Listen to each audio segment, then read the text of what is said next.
අදහඩ පටියේ මාතෘකාව හැටියට මේ කුසල් සහ පින් කියන සිතුවිලි තවදුරටත් මේ පැහැදිලි කිරීමක් කරන්න බලාපොරොත්තු වෙන්නේ. දැන් මේ කුසල් සහ පින් කියන සිතුවිලි එහෙම නැත්නම් සිත් ගැන බොහෝ අයට පැටලෙවි තියෙනවා, හරියට තේරුම් කරගන්න අපහසුයි. මොකද ඒකට හේතුව මේ පින් කරනවා බෞද්ධ සහ බෞද්ධ නොවන අය දෙගොල්ලොම. අන්‍ය ආගමික අයත් පින් කරනවා. ඒ ඇත්තටම අපි මේ බෞද්ධයන් හැටියට කියන කුසල්ද? අන්න ඒවා තමයි තියෙන ගැටලු. කොයි විදිහටද ඒවයේ මායිම ඒවා වෙනස් වෙන්නේ කොයි ආකාරයටද? දැන් අපි බලමු සිතක්, කුසල් සිතක් හැමතිස්සෙම වර්ගීකරණය කරන්න පුළුවන් එකක් තමයි අග්‍රගණයේ කුසල් සිතක්. එහෙම නැත්නම් ඊට වැඩිය අඩු දෙවනි මට්ටමේ කුසල් සිතක් කියලා වර්ගීකරණය කරන්න පුළුවන්. එහෙම නැත්නම් කුසල් සිත වර්ගීකරණය කරන්න පුළුවන් හීන කියලා. ඒ කියන්නේ ඊටාත්ම අඩු. ඒ කියන්නේ very low. ඒ කියන්නේ ඇත්තම නැති තරම් හැබැයි කුසලයක්. ඒ වගේම මධ්‍යම වශයෙන් කුසල් සිත අපිට මේ වර්ගීකරණය කරන්න පුළුවන්. ඒ වගේම ආය අර උසස් කියලා සිත ආය වර්ගීකරණය කරන්න පුළුවන්. එතකොට කුසල් සිත් ওই වර්ගීකරණය ওই ආකාර දෙකෙන්ම කරන්න පුළුවන්. එකපාරට කියන්න පුළුවන් උසස් සිතක්, ඊට පස්සේ පහත් සිතක්. එහෙම නැත්නම් අර ඊ타මාත්ම පහත් සිතක්. හැබැයි කුසල් මධ්‍යම ප්‍රමාණයේ කුසල් සිතක්. ඒ වගේම ඊ타මාත්ම උසස් කුසල් සිතක් කියලා ওই ආකාර දෙකටම කුසල් සිත් වර්ගීකරණය කරන්න පුළුවන්. අපි දැන් කුසල් සිත් කියනකොට දැන් ඊට පස්සේ දැන් කොහොමද මේ පින කියන එක? පින් සිත. පින කියන එක කොහොමද වෙනස්? දැන් පින කියලා අපි දන්නවා විවිධ ආගම් වල අයට කර්මය පිළිගන්නවා. දැන් කර්මය පිළිගන්න අය භාවනා කරලා ඒගොල්ලෝ ධ්‍යාන වඩනවා. එතකොට අපි මේ සිත් වලට කියන්නේ පින් සිත් කියලා. සාමාන්‍ය විවහාරයේදී අපි කුසල් සිත් කියලා ඇත්තටම කියන්නේ විදර්ශනා වඩන සිත් වලට. අපි බෞද්ධයන් හැටියට. නමුත් අභිධර්මයේදී කුසල් සිත් කියලා තමයි ඒවට කියන්නේ. ඒ කියන්නේ රූපාවචර බ්‍රහ්ම ලෝක වලට යන සිත් වලට අපි කියන්නේ කුසල් සිත් කියලා. ඒක තමයි පුණ්‍යාභිසංකාර කියන්නේ. එතකොට ධ්‍යාන වඩන කට්ටියට ඇති වෙන්නේ රූපාවචර බ්‍රහ්ම ලෝක යනකොට පුණ්‍යාභිසංකාර. ආනිඤ්ඤාභිසංකාර කියන්නේ අරූප ලෝකෙට යන ධ්‍යාන වඩන ඒවා. ධ්‍යාන සිත්. එතකොට කාමාවචර සිත් ටික හැම එකක්ම කුසල් සිත් ගැන තමයි අපි වැඩිපුර කතා කරන්නේ. එතකොට මේ කොහොමද පින් සහ කුසල් වෙනස් වෙන්නේ? දැන් පිනක් කියන තැන කොහොමද අපි මේ කුසලය කියන පැත්තට නැඹුරු වෙන්නේ? මොකක්ද මායිම? අන්න ඒක තමයි වැදගත්. දැන් මේ මායිම බෙදෙන ආකාර දෙකක් තියෙනවා. එකක් තමයි මේ අපි කර්මඵලය පිළි අරගෙන යන ක්‍රමයක් තියෙනවා. ඒකට අපි කියනවා දසවස්තුක සම්මාදිට්ඨිය ඔස්සේ. ඒක සෑම දිනෙකම ඒක අවශ්‍යයි. බෞද්ධ වුවත් අබෞද්ධ වුවත් ඒක අවශ්‍යයි. ඊට පස්සේ සමතේ වඩනවා. සමතේ සමාධිය විවිධ ආකාරයෙන් වඩනවා. ඒ වැඩිම තුල කුසල් සිත් මේ පිං සිත් ගොඩ නැගෙනවා. අපි මේ කුසල් කියන්නේ විදර්ශනා කියලා හිතුවොත් අපි එතනට කුසල් කියන වචනේ පාවිච්චි නොකර සිටිමු. හැබැයි ඒවා කුසල් සිත් කියලා විස්තර කරන අවස්ථා තියෙනවා. එතකොට ධ්‍යාන වඩන කෙනෙකුට පින් සිත් ඇති වෙනවා. එහෙම නැත්නම් අපි අද විවහාරයේ කියන විදිහට කුසල් සිතක් ඇති වෙනවා. එතකොට තව කට්ටියක් ඉන්නවා ඔන්න ඔය ආකාර දෙකම තියෙනවා. කර්මඵල විශ්වාස කරනවා. මේ කියන්නේ යාට අම්මට කරන දේ විශේෂයක් තියෙනවා. මේ ඒ ආකාරයෙන් ඔබලා දන්නවා ඒවා. එතකොට ඒකට කියනවා දසවස්තුක සම්මාදිට්ඨියේ ඉඳලා සාමාන්‍ය බ්‍රහ්මනියෝ ධ්‍යාන වඩන කට්ටිය මේ සමතේ වඩනවා. විවිධ සමාධි ගොඩනගා ගන්න. එතකොට අපි ඒවට කියන පින් සිත් කියලා. ඊට පස්සේ එතනින් ගිහිලා තුන්වෙනි කොටසකට වැටෙනවා. තව කොටසක් හැටියට අපි කැඩුවොත් ඒක නාම රූප දකිනවා. කියන අපි කියන නාම රූප දකින ඥානය කියලාත් කියනවා. ඒක නාම රූප කියන්නේ අම්මා තාත්තා දුව පුතා ගෑනු පිරිමි කියන අල්ලන ගතිය නෙමෙයි ඒගොල්ලොන්ට තියෙන්නේ. ඒගොල්ලෝ මේ දකින්නේ සිත ගොඩ නැගෙනවා. සිත ගොඩ නැගෙන අරමුණක් තියෙනවා. හේතුවක් ඇතුව තමයි සිත ගොඩ නැගෙන්නේ. එතකොට සිත නාම රූප හැටියෙන් ගොඩ නැගෙනකොට අරමුණක් එක්ක ගොඩ නැගෙනවා. ඒක දකින්න බලනවා. එතකොට නාම රූප හැටියට. ඒ කියන්නේ ඇත්තට කොහොමද සිතුවිලි සකස් වෙන්නේ? කොහොමද අරමුණු වෙන්නේ? දැන් මේ ආකාරයෙන් මෙන්න මෙතනදී තමයි ඇත්තටම විදර්ශනාව පටන් ගන්නෙ. හැබැයි තාම පිංසිත අපි ඒවලට කියන්නේ. අපි සාමාන්‍ය විවහාරයේදී කියන්නේ පිංසිත. මොක ඥාන ක්‍රමයෙන් පැහැදිලි කරන්න පුළුවන්. නමුත් එච්චර දිග ගියොත් මේ හඩපටිය ඔබලට පැටලෙනවා. දැන් ඔන්න පින කියන මායිමට එන්නේ නාම රූප වෙන් වෙලා දකන දැනුම. එහෙම නැත්නම් අවබෝධය. අපි ඒකට ලෝකෝත්තර කියලා කියන්නේ නැහැ. එතනට එනකන් අපි කියන්නේ ලෞකිකයි කියලා. එතකොට ලෞකික පින් කොටස කියලා කියනවා. ඔක මහා චත්තාරීසක සූත්‍රෙත් පැහැදිලි වෙනවා. එතකොට ලෞකිකයි පින් කොටස. එතකොට මේ පින් කොටස ඔන්න ඔතන මායිමට එනවා. ඔතන මායිමට එනකොට ඇත්තටම අපි බලනකොට විදර්ශනා වඩන්න ඇති කරන පළවෙනි දේ තමයි ওই නාම රූප කියන ක්‍රියාවලිය හොඳට තේරුම් ගන්න එක. හැබැයි තාම පින්. ඔන්න ඔතනින් පස්සේ ওই කරුණු තුන කරනකොට අපි සාමාන්‍යයෙන් පින් සිත් කියලා කියනවා. ඒ කියන්නේ අපි පිනක් කරනවා. ඔන්න ඔතනින් යහපැත්තට විදර්ශනාව ගැඹුරු ලෙස වඩනවා. එහෙම කෙනෙකුට ඇත්තට මෙතන එහෙම කෙනෙකුට මේ පටිච්ච සමුප්පාදේ චතුරාර්ය සත්‍ය කියන නිවනට යොමු වෙනවා. ඒ සිත. නිවන අරමුණු කරනවා. අරමුණ නිවන. ඒකට කියනවා අපි අසංකත ධාතු. ඒ කියන්නේ අපි මෙච්චර වෙනකම් කරේ සංකත ධාතු. සංකත ධාතු අවසානයේ නාම රූප තැනට විදර්ශනා කරන්න පටන් ගන්න තැනකනොත් සංකතයි. සංකත ධාතු කියලා තමයි. එතකොට නිර්වාණයේ පැත්තට තල්ලු වෙනකොට සිත ලෝකෝත්තර වෙනවා. එතකොට මාර්ග සිත් වලට එනකොට ලෝකෝත්තරයි. මාර්ග සිතෙන් ඵල සිතකට. එතන මාර්ග ඥාන කියලා කියනවා. ඒක තමයි මාර්ග ඥාන වලට එනකොට සිත ලෝකෝත්තරයි. ඊළඟට ඵල ඥාන කියනවා. ඵල ඥාන පැත්තට යනකොට සිත ලෝකෝත්තරයි. දැන් මායිම තේරෙනවා. දැන් පිං කොටසට අරකයිති වෙනවා. ලෝකෝත්තර සිත් ටික මාර්ග සිත සහ ඵල සිත පැත්තට යනවා. මාර්ග ඥාන සහ ඵල ඥාන. දැන් එතනදී දැන් ඔබට තේරෙනවා ඇති අපි සාමාන්‍යයෙන් පින සහ කුසල් කියන පැත්ත. එතකොට හරියටම කුසලයේ යන්නේ ලෝකෝත්තර සිත පැත්තට.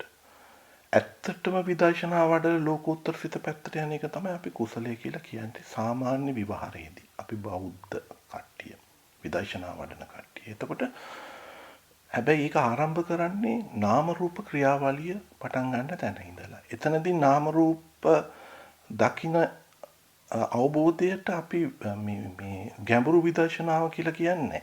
ඒක තාම පින් කොටසට අයිති වෙන්නේ. පිනක් කියලා. දැන් මේ එක ක්‍රමයක් රඳා පවතින. එතකොට මේ සිත කුසල් සිත රඳා පවතින ආකාරය. තව කොටසක් මේ කුසල් සිතට උපකාර වෙනවා. අපි සෑම දෙනෙක් මේක දන්නෝ විවහාරයේදී සතර ඉද්ධිපාද. ඒකට කියනවා ඡන්ද චිත්ත වීර විමර්ශන. ඔය ඡන්ද චිත්ත වීර විමර්ශන කියන එක අභිධර්මයේ ප්‍රත්‍යවල, ඒ කියන්නේ අධිපති ප්‍රත්‍යයේදී පැහැදිලි කරනවා. දැන් අරමුණකට ආරම්මන අධිපතිය කියලා එකක් තියෙනවා. අධිපති ප්‍රත්‍ය කියන සිත සැකසෙන අවස්ථාවේදී මේ ඡන්ද චිත්ත වීර විමර්ශන වලින් එකක් තමයි අධිපති වෙන්නේ. සතර ඉද්ධිපාද ඡන්ද චිත්ත වීර විමර්ශන කියන චෛතසික වලදී එකක් අධිපති වෙනවා. එතකොට අපි කියනවා අධිපති ප්‍රත්‍ය කියලා. මේ අධිපති ප්‍රත්‍ය එහෙම නැත්නම් ඒක තවදුරටත් පැහැදිලිව විස්තර කරනවා අධිපති ප්‍රත්‍යදී සහජාත අධිපති ප්‍රත්‍ය. සහජාත අධිපතිය. මේ සහජාත අධිපති ආරම්මන අධිපති ප්‍රත්‍ය කොටස් දෙකකට බෙදෙනවා. ආරම්මන අධිපතිය සහ සහජාත අධිපති ප්‍රත්‍ය වශයෙන්. එතකොට සහජාත අධිපති ප්‍රත්‍ය වෙන අවස්ථාවේදී මෙන්න මේ චන්තචිත්ත වීර විමර්ශන කියන සතර ඉද්ධිපාදවල ක්‍රියාකාරීත්වය වඩාත් බලපානවා. ඒ සිත් කුසල් වෙන්න පුළුවන්, අකුසල් වෙන්න පුළුවන්, ක්‍රියාසිත විපාකසිත ආකාරයෙන් සිත් වෙන්න පුළුවන්. හැබැයි මේ සතර ඉද්ධිපාදවල ප්‍රබලත්වය රඳා පවතින. දැන් බලමු සතර ඉද්ධිපාද කියන්නේ මොනවද? ඡන්දය. ඡන්දය කියන දේ අපිට කුසල් සිත්වල අපි කතා කරමු. දැන් ඡන්දය කියන දේ අකුසල් සිත්වලත් යෙදෙනවා. අපි මෙතනදී කතා කරන්නේ මාතෘකාව කුසල් සිත් නිසා. කුසලයට ඡන්දය කියන්නේ අපි සාමාන්‍යයෙන් ඡන්දය කියනකොට කැමැත්ත කියලා. එහෙම නැත්නම් ඒකට අපි කියනවා ඉංග්‍රීසි භාෂාවෙන් desire කියලා. දැන් කැමැත්ත කියන දේ තමයි වැදගත්. කැමැත්ත මොකටද වෙන්න ඕනේ? වැදගත්ම දේ කැමැති වෙන්න ඕනේ. අකුසලයෙන් වෙන් වෙන එක මූලික අරමුණ වෙන්න ඕනේ. එතකොට අපි හරියටම ඒකට අපි කියමු පන්සිල් ගන්නවා කියලා. අපි පංචශීලයේ සමාදන් වෙනකොට ඒකට කැමැත්ත ඇති වෙන්න ඕනේ. ඒක අරමුණු වෙන්න ඕනේ හොඳට. ඒකට කැමැත්ත එනවා අපි. එතකොට ඡන්දේ ඊළඟට මේ ඒක අකුසලෙන් වෙන් වෙන්න ඕන කියන අදහසේ ඒක තුල කැමැති පැත්තට තල් වෙන්න ඕනේ. ඒ කියන්නේ අපි ඒකට යම් කිසි උත්සාහයක් ගන්න ඕනේ ඒකට කැමැති වෙන්න. එතකොට එතන අපි ඡන්දය කැමැත්තෙන් බැඳී යනවා. අන්න ඒක වැදගත්. දැන් කුසල් සිතකට ඒක වැදගත්.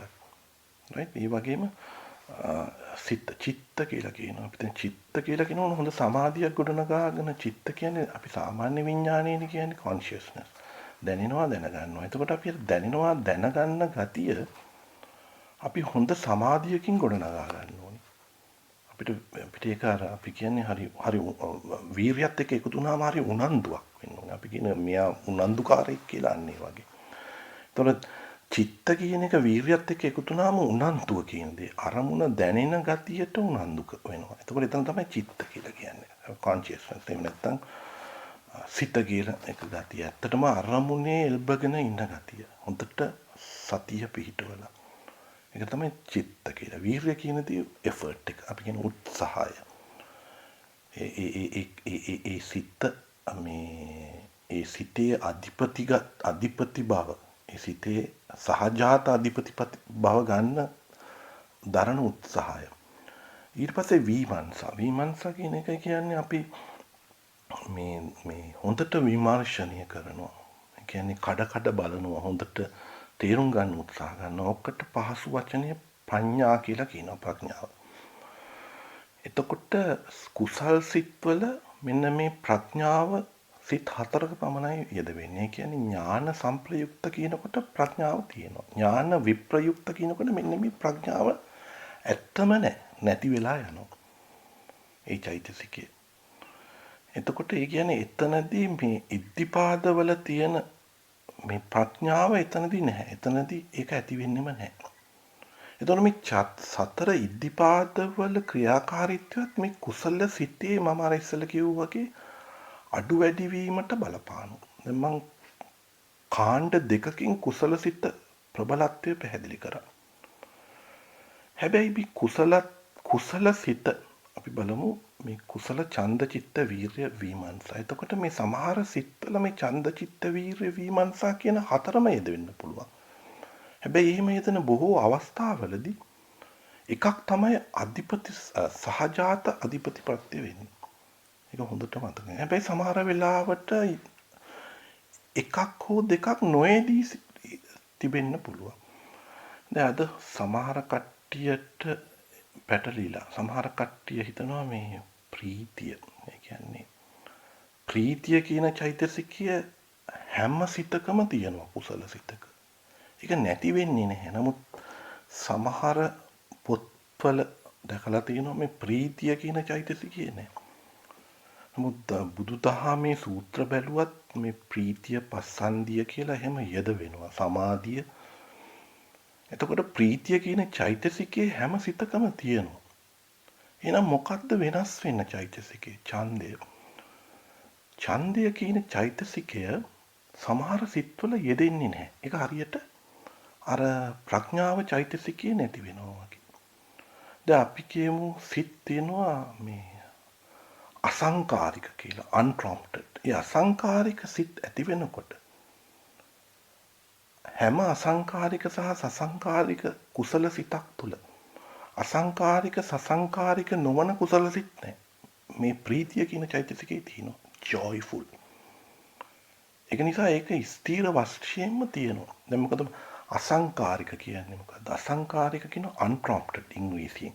අසංකාරික කියන්නේ මේ ෂණිකව spontaneous. ෂණිකව සම්මා දිට්ඨියපත් වෙනවා ඒ සිත් තුළ. ලෞකික හරි ලෝකෝත්තර හරි සම්මා දිට්ඨියකටපත් වෙනවා. ඉක්මනට සම්මා දිට්ඨිය එනවා. ෂණිකව කාගෙන්වත් මේ බලපෑමක් නොකර තමාගෙන් නොත් බලපෑමක් නොකර එක පාරට කුසල සිත ගොඩ නැගෙනවා. ඒ කුසල සිත තමයි ප්‍රබල. ඒකට ප්‍රඥාවත් එකතු වුණාම ඥාන සංප්‍රයුක්ත සිත්.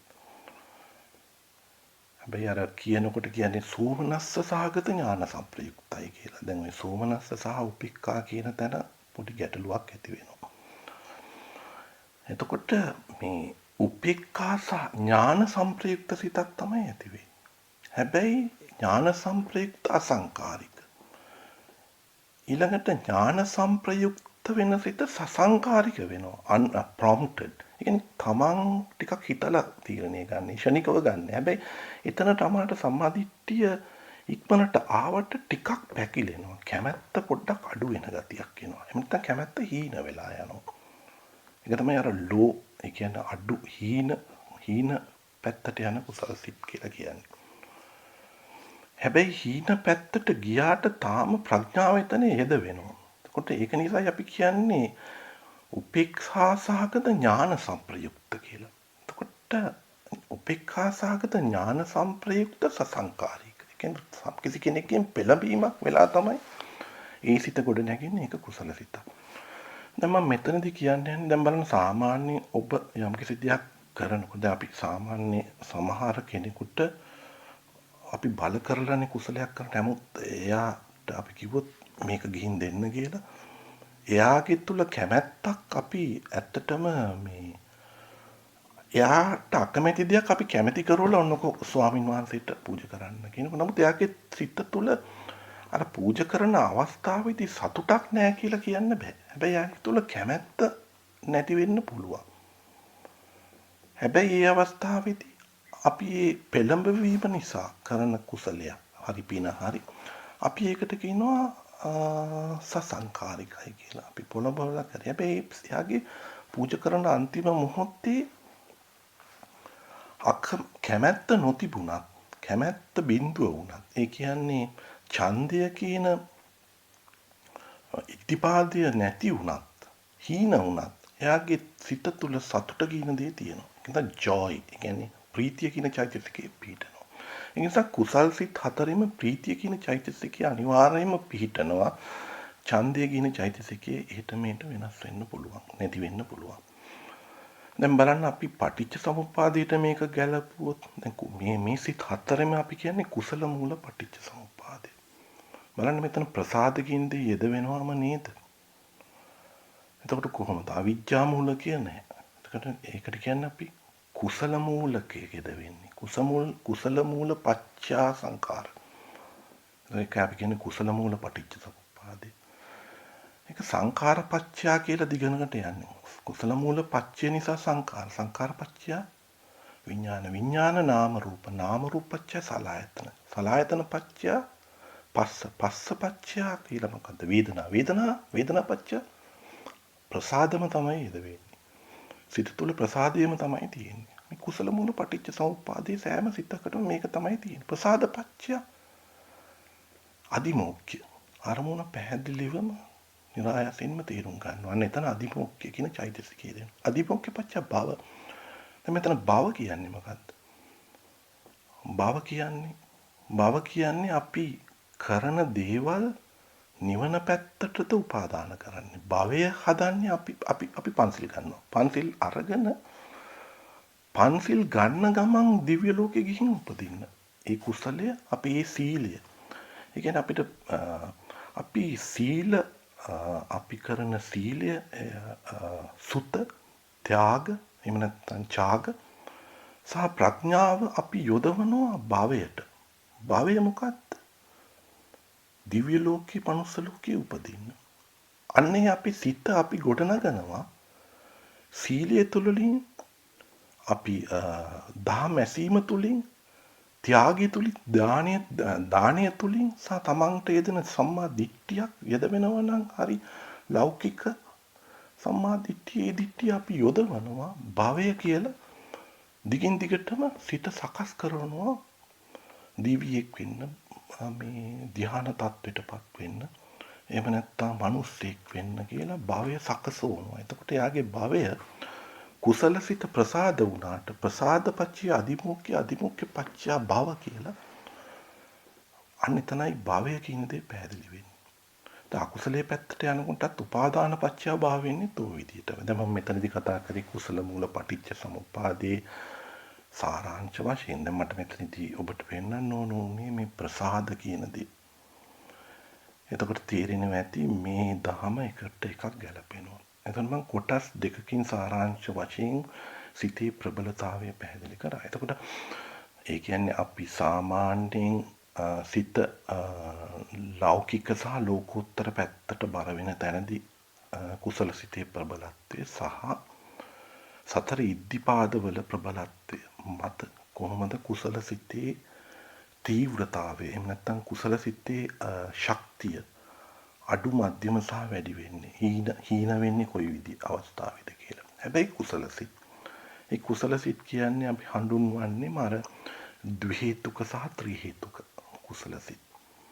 දැන් ඒක තව දුරටත් විස්තර කරන්න ගියොත් මේ සිත මොකද්ද කියලා ටිකක් ඔන්න ඕක හරියටම දාගන්න අපහසුයි. දැන් ශ්‍රද්ධාව කියලා ගන්න. ශ්‍රද්ධාව කියන චෛතසිකය අන්‍යාගමිකයෙකුට නැහැනේ.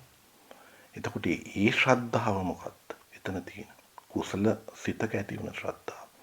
අපි කියන්නේ ශ්‍රද්ධාවට බුද්ධ ධම්ම සංඝ රත්නයේ කියන අචල පැහැදීම. එහෙම නැත්නම් ඒක අපි ශ්‍රද්ධාව ඒ විදිහට කරපන්නේ. එතකොට දැන් පින් සිත් ඇති වෙනවනේ අනිත් ආගමක අයටත්. එතකොට ඒගොල්ලොන්ගේ ශ්‍රද්ධාව මොකක්ද? ඒ ආගමික ශාස්ත්‍රවරයාට තියෙන පැහැදීමද? එතනදී ඇතිවන කුසල ඒකයි ඒවා පින් කොටසට වැටෙන්නේ. එතකොට එතන විදර්ශනා කුසල සිතක් නැහැ. එතකොට එතන වෙන් වෙලා පේනවා. එතකොට එතන කියන බෞද්ධ කියන අයගේ ශ්‍රද්ධාව නෙමෙයි එතන තියෙන්නේ. දැන් ඒක පැහැදිලිව තේරුම් ගන්න. එතකොට අපි බෞද්ධ කියන අපි කුසල් කියන්නේ නිවනට යොමු වෙච්ච විදර්ශනා වඩන කුසල් සිත්. ඒ කියන්නේ ඥාන සංප්‍රයුක්ත අසංකාරික වූ සසංකාරික කුසල සිත්. ඔන්න ඔය කුසල සිත් ඥාන සංප්‍රයුක්ත සිත් හතර. මේ ඥාන සංප්‍රයුක්තව ගොඩනැගෙන සිත් හතර තමයි අපිව නිවනට යොමු කරන්නේ. මාර්ග සිත් සහ ඵල සිත් ඔස්සේ යොමු කරන්නේ. එතනදිත් ඊ타ත්ම වැදගත් සිත් දෙකක් තමයි සෝමනස්ස සහගත ඥාන සංප්‍රයුක්ත අසංකාරික සහ සෝමනස්ස සහගත ඥාන සංප්‍රයුක්ත සසංකාරික කියන සිත් දෙක. ඔබව නිවන පැත්තට ඇදගෙන යනවා, නිවන පැත්තට තල්ලු කරනවා, මාර්ගසිත ගොඩනගනවා, වූතපන සිතේදී ලබන අරමුණ හොඳට පැහැදිලිව තේරුම් අරගෙන ජවන සිත් වලට පස්සේ විපාක සිත් ගොඩනගනවා. මේ ජවන සිත් ගොඩනගන අවස්ථාවේදී ගෝත්‍රපූ හෝ ඕදාන කියන සිත් ඔය හැම සිතක්ම ඥාන සංප්‍රයුක්තයි.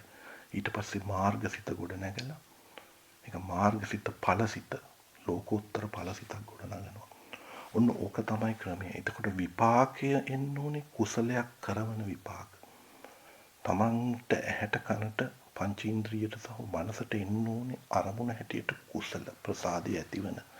එතනින් තමයි ප්‍රසාද විපාක සිත උනත් එතනදී කුසලයේ පැත්තට තල්ලු වෙලා කුසල මූල පටිච්ච සමුප්පාදයක් තමන්ගේ සිත තුළ ගොඩනැගෙන සිතක් හදාගන්න තමයි ඕනේ. ඒක නිසායි බුදුදහමේ කුසලයක සිතක හැමතිස්සෙම පීඨවන්න යොමු කරන්නේ. ආරෂ්ඨාංගික මාර්ගය තුලින් අකුසලයෙන් වෙන්වීම. මම අර ඉස්සෙල්ලා කුසලයේදී පැහැදිලි කරා කර්මඵලයේ විශ්වාස කරනවා. කර්මඵලයට පස්සේ ඡන්දේ ගොඩනගන්නේ අකුසලයෙන් වෙන් වෙන එක. පළවෙනිම වෙන්නේ අකුසලයෙන් වෙන්වීම. ඒකයි ඡන්දය කියන්නේ. එතකොට පින් කරන අයට ඔන්න ඔය ඡන්දය කියන දේ ගැන ගැටලුවක් තියෙනවා. නමුත් විදර්ශනාව බුදුදහම දන්න හොඳට දහම්මාලා සුත. ඒ කියන්නේ හොඳට දියුණු වෙච්ච කට්ටිය විදර්ශනා කරලා කුසලයේ පැත්තට යොමු වෙනවා. ඒ කුසලය කියන්නේ විදර්ශනා කුසලය. බුදුදහමේ තමයි විදර්ශනාව ගැඹුරු විදර්ශනාව කියන්නේ ඥාන සංප්‍රයුක්ත සිත් ටික. මම හිතනවා මේ මම කිව්ව දේ ඔබට ටිකක් ගැඹුරු වෙන්න පුළුවන්. හඬපටිය කෙටි කරන්න ඕන නිසා ගැඹුරුවට කිව්වේ. නමුත් හොඳට කීප විටක් ගලපගෙන අවබෝධය කියන දේ අපිට නිම කරන්න බෑ. යමෙක්ගේ සිත හරි වෙනස්. ඒ සිතට අවබෝධය ඕන තරම් පටවන්න පුළුවන්.